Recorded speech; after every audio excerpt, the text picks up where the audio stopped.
Welcome to Bleacher Talk, a show for the fans hoping for a championship. I'm your host, Emma Gerges. Today I am joined by Seattle Seahawks, Boye Mafe. Boye, thank you for joining us. Thank you for having me.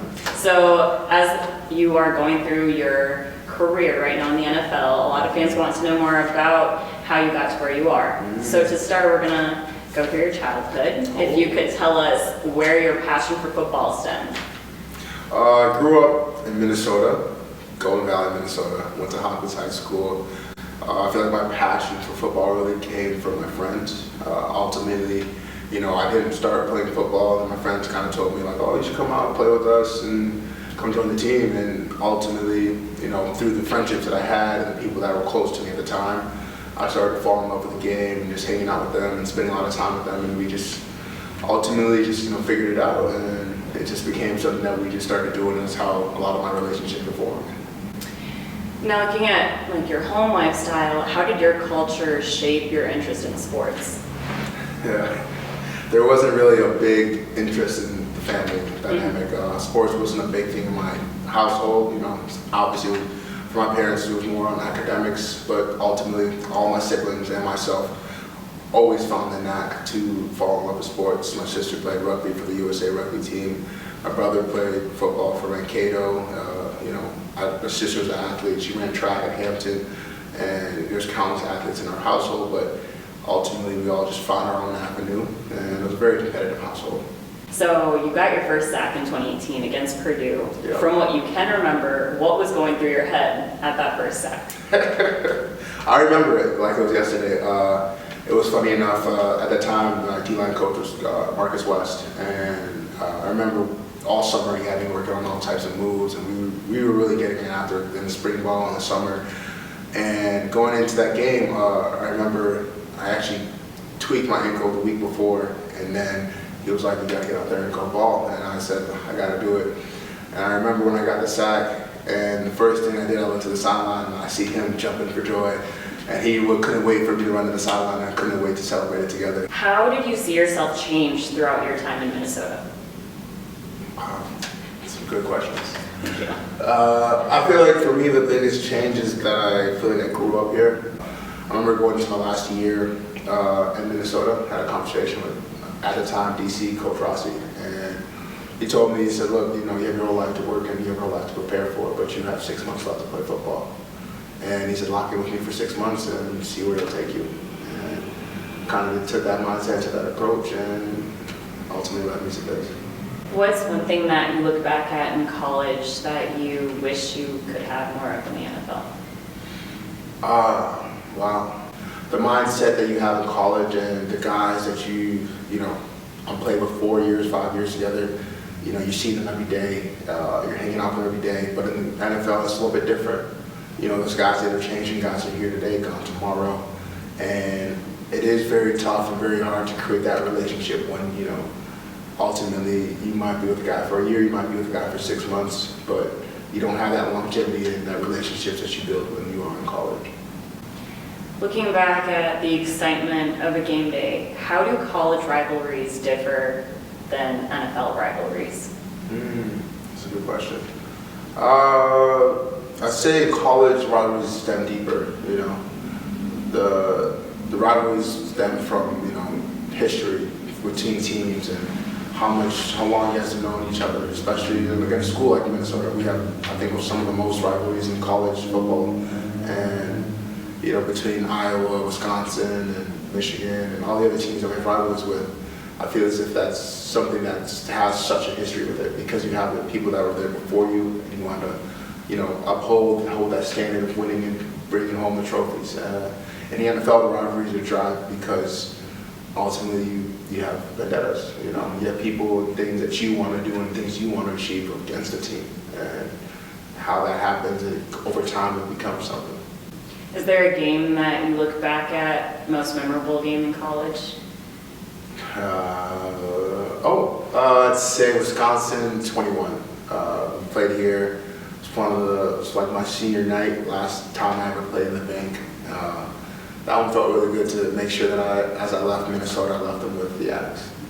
So you participated in the Reese's Senior Bowl. You had 3 tackles for loss, 2 sacks, and 1 forced fumble. You were named National Player of the Game. Why do you think it's important for people to participate in Senior Bowls versus sitting out? There's it's a double-edged sword of that. You know, I understand that in this generation how things have been shaping. There's a lot of things that people decide to do because they believe in themselves and they bet on themselves.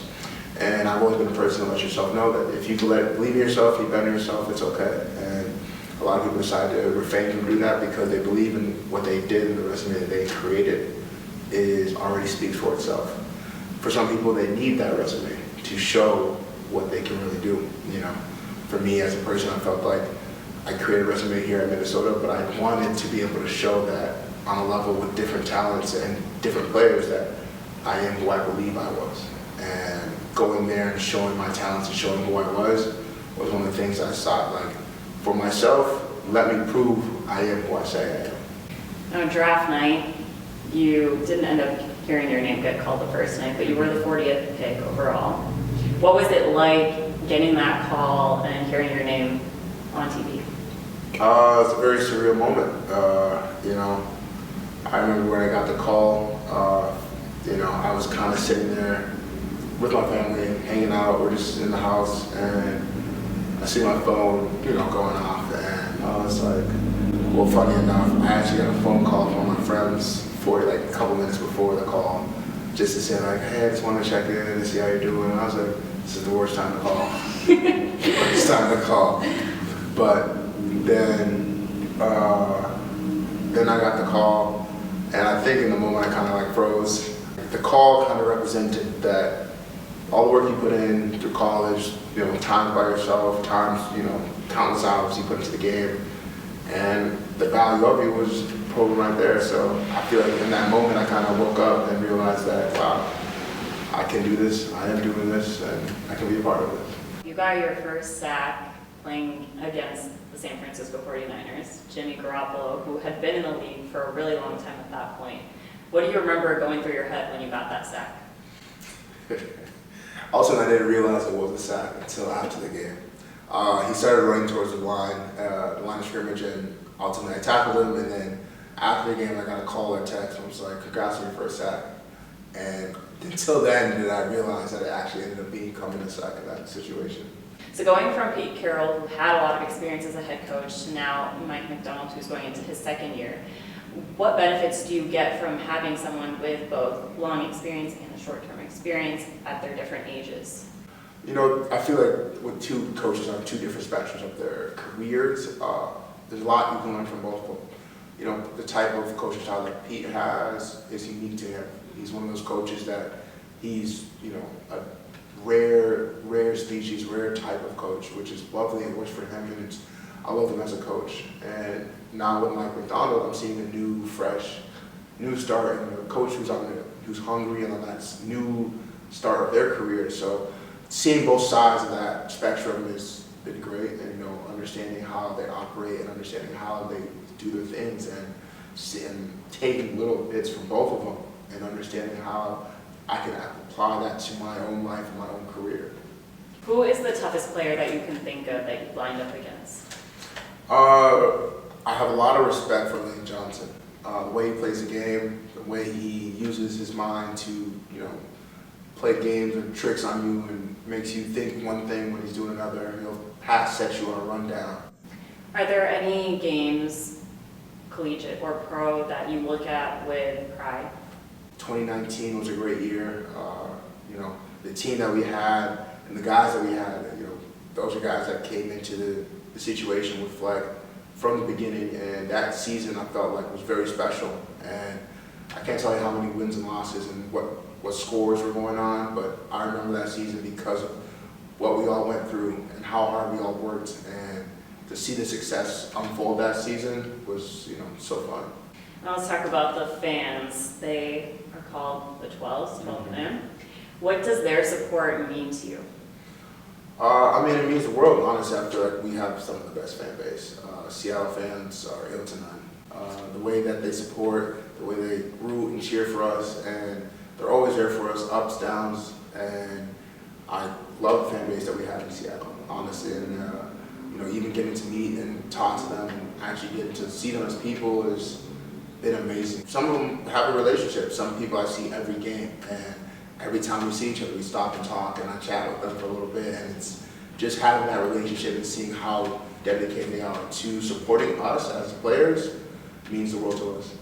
Did you feel like going into a new city, a new state, new fan base, you had to earn their love and respect?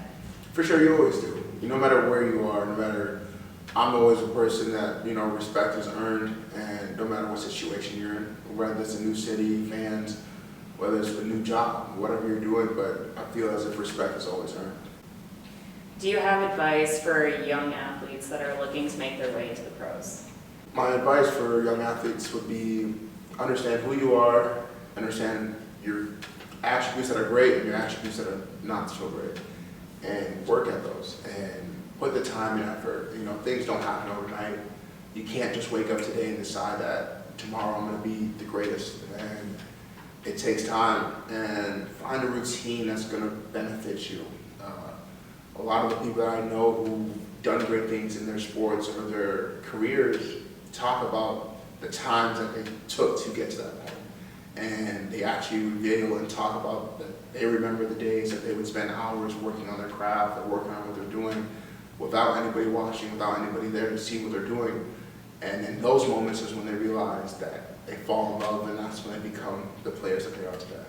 Ironically enough, this feels kind of full circle for me because my first interaction with you was my freshman year on the Campus Connector, and you'd asked me what I wanted to be when I grew up, and I told you an NFL reporter, and you told me straight up, ask me 3 questions right now.